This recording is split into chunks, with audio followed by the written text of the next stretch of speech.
بس انا دلوقتي بربط لهم عينيهم، باباهم بيربط لهم عينيهم.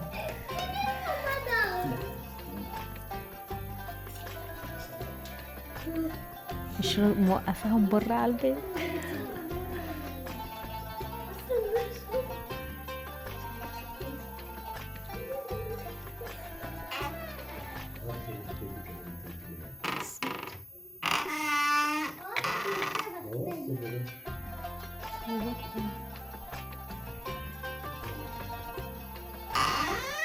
الأول يلا اقف هنا. استنى لا استنى، لسه خليك لابس. اصبر ثانية واحدة، خليك واقف هنا، اقف هنا ثانية. لا اربط له عينه. اصبر هاي.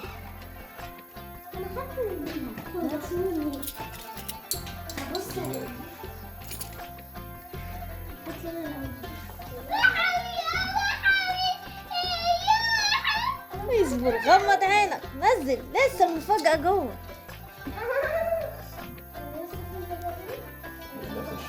يلا ادخل يا كريم، ادخل. اقف هنا بقى، اقف جنب اخوك، نزل يا سليم. اصبر يلا دوش. ادخل انا هبقى اسوي. اصبروا بقى يلا. قبل اي حاجه انا وبابا بنقول لكم كل سنه وانتم طيبين. عملنا لكم مفاجاه حلوه قوي قوي قوي. ايه هي؟ تعالوا يلا بينا نشوف. يلا نفتح البلكونه سوا. يلا بصوا اول حاجه، ولا ماشي لما نطلع بقى نبقى نشوف الصاله، بس خلينا في المفاجاه الاول. يلا سمي الله. بس خطي، ارفعي رجلك. ارفعي رجلك عشان عملنا عتبه جديده. بالراحه ارفعي رجلك. ايوه ارفعي رجلك. ارفعي. شاطر. بص يقول بسم الله الرحمن الرحيم. بس يلا ارفعوا بقى، كل واحد يشيل اللي على عينه. بصوا لي هنا. يا حبايبي طب ايه رأيكم؟ في النجيلة؟ مش ده اللي كان نفسكم؟ ايه رأيك يا كراميل؟ مبسوطين؟ بصي فوق غيرنا كمان الكشاف. انتوا ما شفتوش البوجي والطمطم. يلا بالراحة.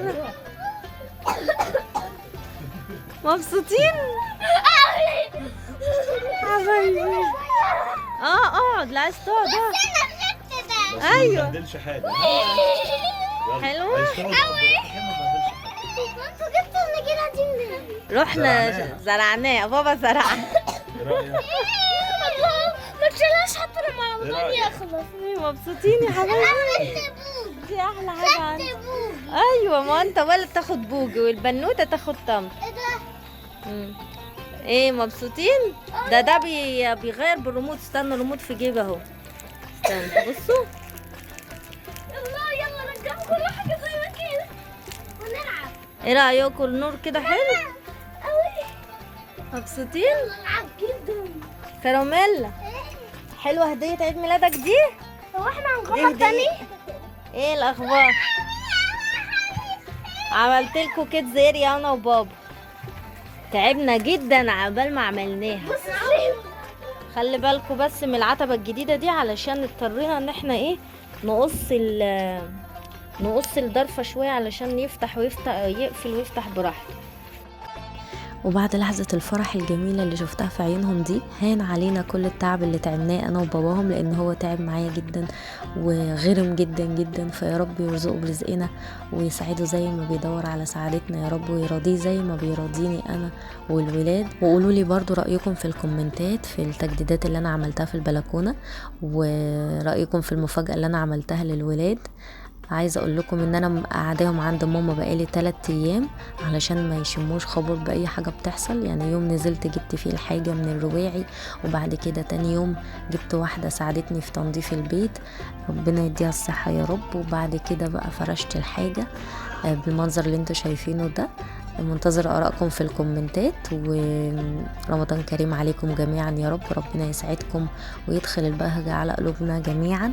عايزة اقول لكم بأقل القليل حاولي تسعدي، مش لازم تصرفي ومش لازم تشتري حاجات كتير، بأقل حاجة عندك. عايزة يعني في الفيديو بتاع المشتريات اللي انا عاملاه على القناة، انا جايبة 4 فروع النور دول ب100 جنيه. اي نعم الفرع اللي فوق ده ب190، بس يعني ممكن تستغني عنه. ابسطي نفسك وابسطي عيالك بأقل من القليل. ال100 جنيه دلوقتي ما بقتش تجيب يعني كيلو لحمة، فمعلش انت لو هتصرفي 100 جنيه او ولا 200 جنيه وبدل ما تعملي لحمة اعملي لهم كشري بس تفرحيهم، هم صدقيني هيفرحوا وهيتبسطوا جدا. الاطفال احباب الله، يعني اقل حاجة بتبسطهم. ربنا يا رب يخلي لنا كلنا ولادنا ونقدر نسعدهم طول ما احنا فينا نفس يا رب. ولو انت عايزه تعرفي تفاصيل كل الحاجات دي باسعارها باماكن بيعها وانا كمان بعلق الزينه وبعمل الديكور الحلو ده وبفرش الموكيت وبجهز كل حاجه، هتلاقوا فيديو نازل على القناه. بس ما تنسونيش بدعوه حلوه من القلب، وكمان تعملوا سبسكرايب للقناه عشان عيلتي الحلوه تزيد بيكم، وكمان لايك وكومنت حلو كده عشان يحفزني ويشجعني ان انا انزل فيديوهات اكتر واكتر. دمتم في رعايه الله وحفظه، وكل سنه وانتم طيبين وبالف صحه وخير وسعاده يا رب. باي باي.